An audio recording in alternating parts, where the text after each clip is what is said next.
Hi, I'm Kursten Restivo, the head pastry chef at the Palm Beach Marriott Singer Island Beach Resort and Spa, and I've teamed up with Boca Magazine to show you guys how to build and decorate my bloody good chocolate cake. Well, first we're going to start building the cake. It's going to be 4 layers of cake, 3 layers of filling. You're going to start out with making a buttercream border. I have the buttercream in a piping bag already. Cut a pretty large tip and just make a nice border around it to help keep the filling in. Okay. And then we have our filling, which is strawberry curd.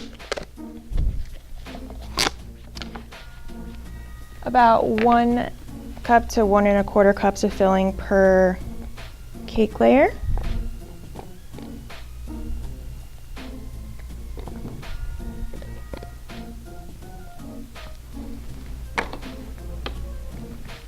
Just gonna spread it out so it's nice and even.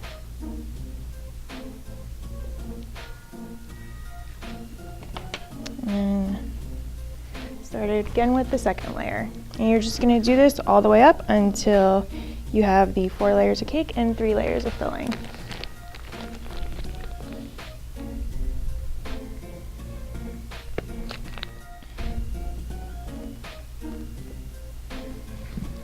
Okay, so once the cake is all nice and built and you have all your layers, you're going to go ahead and put it in a refrigerator to have it set up for about 15 to 30 minutes. Okay.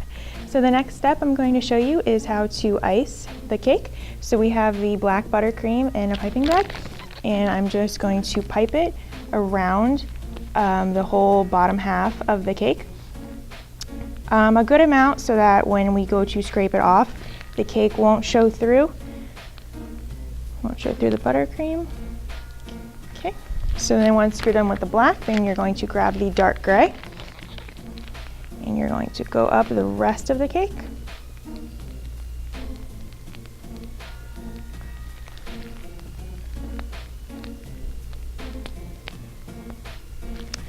And just a little on the top.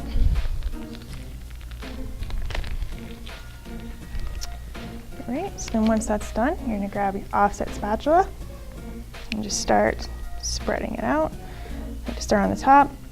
Top's not really going to be that important because we are going to cover it up later. But just get it as nice and smooth as possible. Okay, and we're going to start on the sides.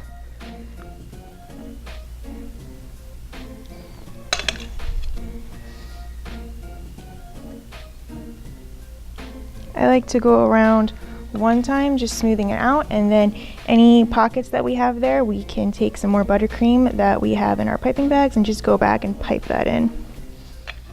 Okay, and then to help smooth it out a little bit better, I'm going to take a bench scraper and just go around and pretty much do the exact same thing I was doing with the offset. Okay, so once the cake is nice and smooth, just take your offset spatula and just kind of get all the excess off the top. Okay, and then it's just going to go back in the fridge for another 10 to 15 minutes just so the buttercream can set nice and hard so we can do the next step. Okay, I'm going to show you guys my favorite part of this cake, which is the blood ganache drip effect. It's just a really easy white chocolate ganache, white chocolate melted with heavy cream, and I added some red and brown food coloring to it in order to achieve the blood color. So I have it melted down and I cooled it. You don't want it to be too hot and you want your cake to be really cold. And it has a very, very, very small opening. So you're just gonna start. You just want to slowly squeeze it down the side so that it drips, going all the way around the cake. Okay, and then just go back in and fill in the top.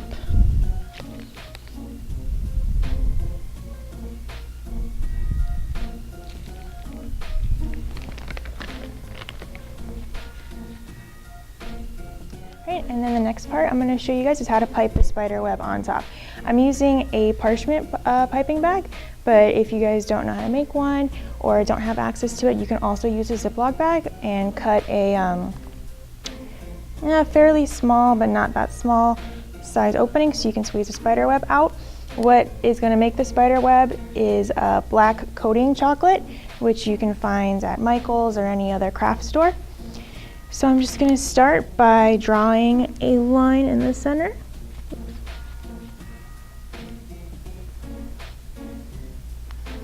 And then going the other way down the center. I'm just cutting those in half.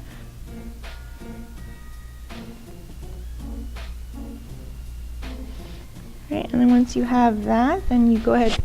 I like to start in the very center and just make a spider web.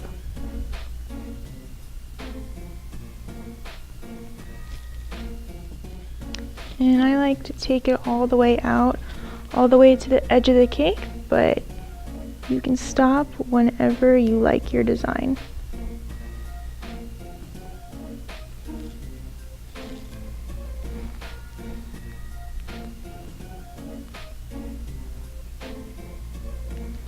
Okay. And next we're going to add the blood shattered shards to the cake. And then you can put these on the cake however you would like. I like to put them on just one side of the cake, so I'm just going to go ahead and just put them in there. And just to add a little final detail to it, I just have some crushed Oreo cookies, and I'm just going to sprinkle them kind of around the shards just to make it kind of look like dirt, like they're kind of like tombstones. Okay, and that is how you build and decorate the Bloody Good chocolate cake. It may look really complicated, but it's actually very simple and something that anybody can make at home.